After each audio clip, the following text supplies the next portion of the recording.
అందరికీ నమస్కారం. శ్రీశైలం నియోజకవర్గం వెలుగోడు గ్రామం నందు కుక్కల నియంత్రణ గురించి అధికారులకు ఈరోజు గల ప్రజా దర్బార్లో వినతి పత్రం ఎస్డిపిఐ తరపున ఇవ్వడం జరిగింది. ఈ కుక్కల బెడద గురించి గత 6 నెలల నుంచి ఎస్డిపిఐ వినతి పత్రాలు ఇస్తూనే ఉంది. దానిలో భాగంగా అధికారులు కొంతవరకు పరిష్కారం చేసిన ఈ చలికాలంలో కుక్కలకు చర్మ వ్యాధులు రావడము ఎక్కువైపోయినాయి.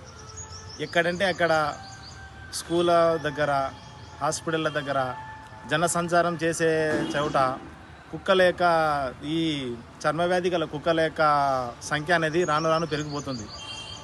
1960 prevention of cruelty to animal act చట్టం ప్రకారము మరియు 2001 అనిమల్ బర్త్ కంట్రోల్ చట్టం ప్రకారము కుక్కలకు తగిన వైద్య సౌకర్యాలు అందించడంతో పాటు కుక్కల నియంత్రణ చేయడం కూడా స్థానిక సంస్థాగతులకు ఆదేశాలు ఇవ్వడం జరిగింది.